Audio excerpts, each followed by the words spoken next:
Политика на Радио КП. Владимир Варсобин для радио «Комсомольская правда». Не умею проигрывать. Не то, что обидно, противно наблюдать, как победу празднует несправедливость. Я долго следил за этой нехорошей историей, пытался повлиять на ее финал, сделать его справедливым, как минимум человеческим, не смог. Если кто помнит, в «Комсомолке» вышло мое нашумевшее расследование. Я спас ему жизнь, а он выселяет моих родителей из их же дома, как в Абхазии продолжают беспощадно обманывать русских людей. Напомню суть. Семья пенсионеров и Нюткиных из Москвы, продав квартиру и гараж, купили свою детскую мечту «Домик в Гаграх».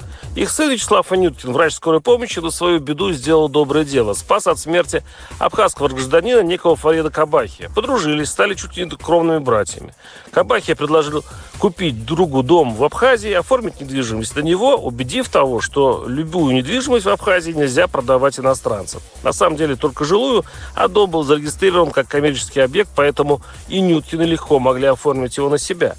Тут есть грех. Нюткины оказались поразительно наивными людьми. Они отдали деньги, прожили в доме лишь несколько лет, и вероломный Кабахия вдруг подает в суд с требованием выселить стариков. И выселили бы, если бы не возмутилась Россия.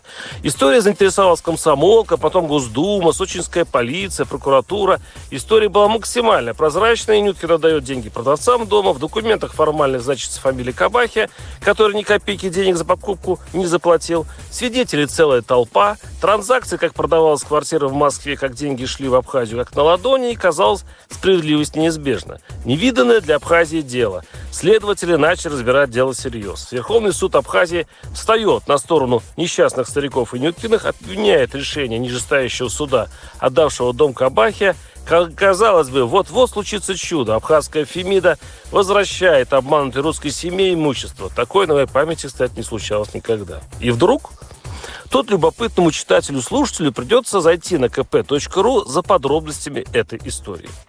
Мы с Нюткиным проиграли. Президиум Верховного суда Абхазии решением 3 судей против 2 оставил московских стариков без квартиры, дома и приговорил их к выселению. Мы боролись 3 года, и все-таки русские старики на улице. В зале суда Нюткина-старшая чуть не потеряла сознание, гипертонический криз.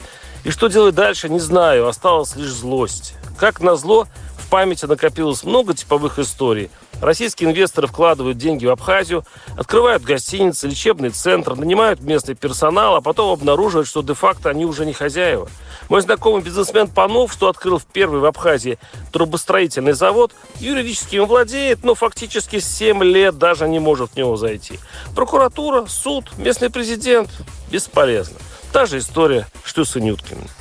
И таких историй десятки. Открываешь в Абхазии клинику, а ей владевают местные врачи. Гостиницу хозяевами становятся арендаторы.